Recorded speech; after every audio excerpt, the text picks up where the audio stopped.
Hello everyone, economy GK में एक बार फिर से आप सभी का स्वागत है। और आज हम यहाँ पर डिस्कस करेंगे हरित क्रांति के बारे में। देखा जाए, हरित क्रांति एक ऐसा विषय है जो कि कई सारे परीक्षाओं में यहाँ पर इंपॉर्टेंट रहा है और लगातार इसमें होने वाले परिवर्तनों के दृष्टिकोण से यह मुद्दा आपके समसामयिक विषय में भी शामिल रहता है।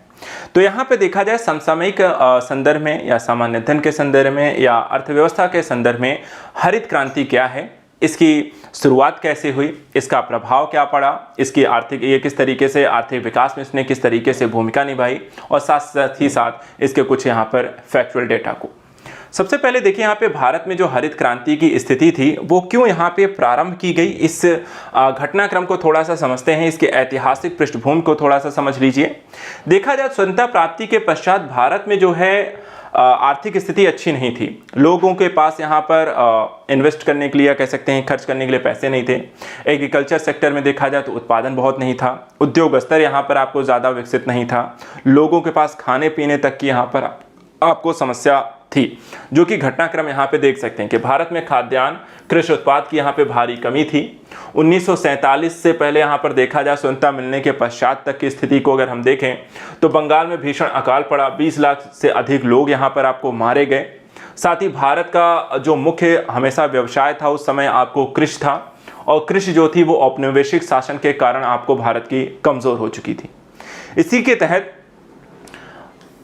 कृषि के लगभग 10% क्षेत्र में सिंचाई की सुविधा उपलब्ध थी। केवल 10% क्षेत्रों को सिंचाई सुविधा यहां पर अब तक प्राप्त थी। और ऐसी स्थिति में उत्पादन कितना हो रहा होगा, इसका आप अंदाजा लगा सकते हैं। इसके अलावा उर्वरकों की बात करें, कितनी मात्रा में यहां पर किसानों के पास उर्वरक था, तो नाइट्रोजन, फास्फोरस और पोटेशियम, जिसे हम एनपीके उर्वरक कहते हैं, इसका औसत इस्तेमाल 1 किलोग्राम प्रति हेक्टेयर में से भी यहां पर आपको कम था। साथ ही गेहूं और धान की औसत जो पैदावार थी 8 किलोग्राम प्रति हेक्टेयर के आसपास थी। तो कितना उत्पादन क्षमता कितनी कम थी, लोगों के पास खाने पीने का सामान, यहाँ पर अनाज जो थी उसकी उपलब्धता कितनी हद तक कम थी, इसका अंदाजा आप इस घटनाक्रम, इस डेटा से लगा सकते हैं। थोड़ा सा और यहाँ पर जानकारी लेते हैं। जैसे कि 1947 में अगर हम देखें तो हमारे देश की जनसंख्या कितनी थी, लगभग 30 करोड़। ठीक है, जनसंख्या भी बहुत ज्यादा नहीं थी, लगभग 30 करोड़ लोग थे। वर्तमान की जनसंख्या का लगभग 1/4 हिस्सा सिर्फ यहां पर तब था। लेकिन खाद्यान्न उत्पादन यहां पर आपका उससे भी कम था, और इसके कारण यहां पर देखा जाए तो लोगों के पास अनाज की आपूर्ति नहीं हो पाती थी। रासायनिक उर्वरकों का जो उपयोग था अधिकतर आपको रोपण फसलों में किया जाता था, और खाद्यान्न फसलों में किसान जो होता है गोबर से बनी खाद का ही उपयोग करता था। और पहली पंचवर्षीय जब योजना लेकर आई गई तो इस पंचवर्षीय योजना के माध्यम से भारत में कृषि को यहाँ पर आपको ज़्यादा बढ़ावा देने की बात की गई। पहली पंचवर्षीय योजना देखें 1951 से देखा जाए 55 तक, यहाँ पर आपको पहली और दूसरी यहाँ पर देखा जाए पंचवर्षीय योजना के दौरान एक ऐसा कह सकते हैं पूरे एक दशक में 1950 से 1960 के दौरान अगर हम देखें तो सिंचित क्षेत्र का विस्तार किया गया, उर्वरकों के उत्पादन यहाँ पे बढ़ाने पर जोर दिया गया, और इन सब के बावजूद यहाँ पर अनाज संकट का कोई स्थायी समाधान लेकिन प्राप्त नहीं हुआ। तो पृष्ठभूमि पूरी देखें तो यहाँ पर भारत को एक हरित क्रांति की जरूरत थी, जिसके माध्यम से भारत अपने अनाज उत्पादन को यहाँ पे बढ़ा सके। इसके बाद देखिए तो द्वितीय विश्व युद्ध के बाद वैश्विक स्तर पर अनाज की व कृषि उत्पादन को बढ़ाने के लिए कई सारे यहाँ पे शोध किए गए। अनेक वैज्ञानिकों के द्वारा इस क्षेत्र में कार्य किए गए, और एक प्रोफेसर जिनका नाम था नॉर्मन बोरलॉग, इनका देखा जाए तो इन्होंने गेहूं की हाइब्रिड प्रजाति का यहाँ पर विकास किया, और इसके कारण यहाँ पर वैश्विक स्तर पर देखा जाए तो एक हरित क्रांति यहाँ पे प्रारंभ हुई। लेकिन भारत में जो इसका श्रेय दिया जाता है हरित क्रांति का, वो किसे दिया जाता है? डॉक्टर MS स्वामीनाथन को, क्योंकि उन्हीं के द्वारा भारत में यहाँ पे हरित क्रांति का एक कह सकते हैं कि प्रक्रिया को प्रारंभ किया गया।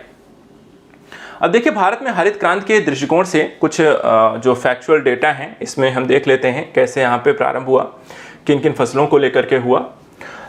1960 के मध्य में यहाँ पर देखा जाए स्थिति आपको दयनीय थी, और अकाल की स्थिति आपको पूरे देश में देखने को मिलती है।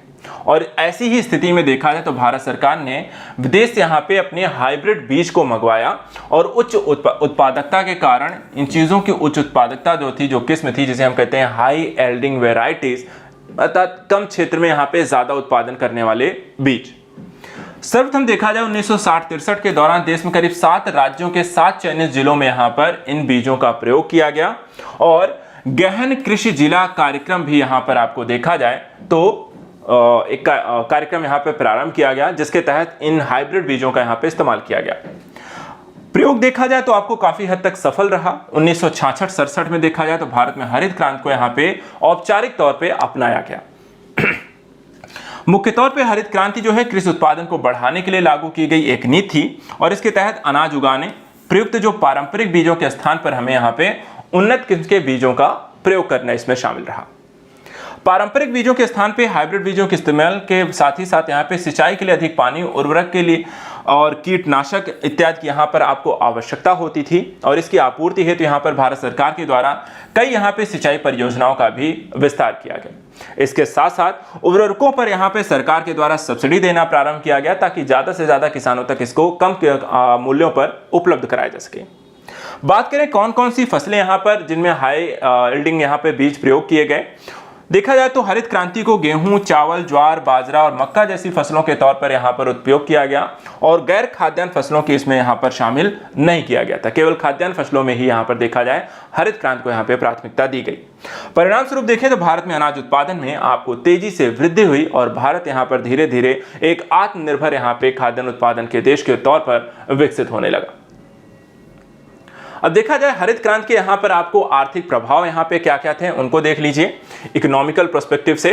देखिए हरित क्रांति ने देश की खाद्यान्न जो उत्पादन जो क्षमता थी, ठीक है, खाद्यान्न उत्पादन में और खाद्यान्न गहनता में दोनों में ही यहाँ पे तीव्र वृद्धि प्रदान की। साथ ही भारत अनाज उत्पादन के मामले में आत्मनिर्भर भी यहाँ पर आपको बन गया। तो एक ऐसा देश जिसके पास यहाँ पे अनाज उत्पादन करने या लोगों के पास खाने के लिए अनाज नहीं था, उसने हरित क्रांति के माध्यम से खुद को एक आत्मनिर्भर देश के रूप में परिवर्तित किया। 1968 में देखें तो गेहूं का उत्पादन जो है 170 लाख टन यहाँ पर भारत का हो गया, और उस समय देखा जाए तो ये रिकॉर्ड स्तर पर आपको इसका उत्पादन हुआ था।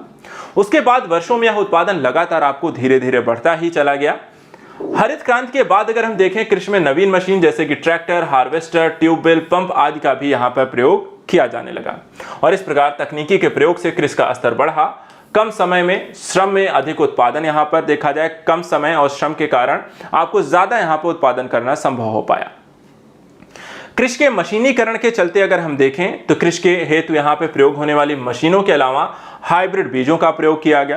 कीटनाशकों, खरपतवारनाशी, रासायनिक उर्वरकों की मांग में देखा जाए तो तीव्र वृद्धि हुई, और परिणाम स्वरूप यहाँ पर देखें तो इससे संबंधित उद्योगों का भी आपको तेजी से विकास होना शुरू हुआ। अर्थात ऐसे उद्योग जो कि यहाँ पर इन खाद्यान्न का उपयोग करके आपको द्वितीयक उत्पादों का निर्माण करते थे। इसके अलावा हरित क्रांति के फलस्वरूप कृषि के विकास के लिए आवश्यक अवसंरचनाएं जैसे कि परिवहन सुविधा हेतु सड़कें, ट्यूबवेल द्वारा सिंचाई, ग्रामीण क्षेत्रों में विद्युत आपूर्ति, भंडारण केंद्र, अनाज मंडियों का विकास भी आपको इसके माध्यम से होना प्रारंभ हुआ। विभिन्न फसलों के भारत सरकार के द्वारा न्यूनतम समर्थन मूल्य की भी यहाँ पर आपको घोषणा की जाने लगी, और सब्सिडी सेवाओं के द्वारा भी यहाँ पर आपको प्रावधान किया गया कि यहाँ पर किन किन फसलों को यहाँ पर कितना यहाँ पे सब्सिडी दिया जाएगा। ये सारे कदम अगर देखे जाएं तो इसके माध्यम से किसानों को यहाँ पर उनकी फसलों का यहाँ पर उचित मूल्य मिलना शुरू हो चुका था, और किसानों को दिए जाने वाले इस प्रोत्साहन मूल्य से नई कृषि तकनीक उन्हें अपनाने में भी मदद मिली। आगे चलकर इन सभी का जो प्रभाव था, जैसे किसानों को वित्तीय सहायता प्रदान करने के लिए विभिन्न वाणिज्यिक सहकारी बैंक, कोऑपरेटिव सोसाइटी आदि के माध्यम से उन्हें ऋण देने की सुविधाएं भी शुरू की गई, ताकि यहाँ पे ज्यादा से ज्यादा जो किसान हैं नई तरीके के बीजों को, किस्मों को सब्सिडी या जो उर्वरक इत्यादि हैं या फिर जो मशीनरी है उसको यहाँ पे खरीद सके, इन्वेस्ट के तौर पर इन्वेस्टमेंट करे कृषि में, और उसके माध्यम से यहाँ पे उत्पादन को और बढ़ाया जा सके। इसी कारण किसान कृषि में लगने वाली लागत को आसानी से इन संस्थाओं से यहाँ पे प्राप्त कर सका। इसके साथ हरित क्रांति और मशीनीकरण के उत्पादन में बढ़ोतरी के कारण ग्रामीण क्षेत्रों में रोजगार के नए अवसर विकसित हुए। हरित क्रांति की वजह से देखा जाए तो पूर्वी उत्तर प्रदेश, बिहार, उड़ीसा में से लाखों की संख्या में मजदूर जो हैं पंजाब, हरियाणा, पश्चिमी उत्तर प्रदेश में रोजगार की तलाश में जाने लगे। तो एक तरीके से स्थिति जो है आपको हरित क्रांति के बाद आपको विकसित होना शुरू हुई, आर्थिक स्थिति आपको बेहतर हुई, कई सारे यहाँ पर आपको चीज़ों का विकास हुआ, एग्रीकल्चरल सेक्टर यहाँ पर धीरे से आपको विकसित होना शुरू हो चुका था, अनाज उत्पादन हुआ, बैंकिंग व्यवस्था आपको ज़्यादा डेवलप होनी शुरू हुई, किसानों को यहाँ पर आपको एक मजबूती प्रदान हुई, लोगों को यहाँ पर देखा जाए रोजगार मिलने शुरू हुए, आर्थिक विकास यहाँ पर हुआ। तो हरित क्रांति का आपका एक बहुउद्देशीय यहाँ पर आपको लाभ देखने को मिलता है। तो यहाँ पर हरित क्रांति के इस टॉपिक को आज हमने यहाँ पर डिस्कस किया है। नेक्स्ट वीडियो में ऐसे ही और ही इंपॉर्टेंट टॉपिक्स को हम डिस्कस करेंगे। आज के लिए इतना ही। Thank you so much and good luck.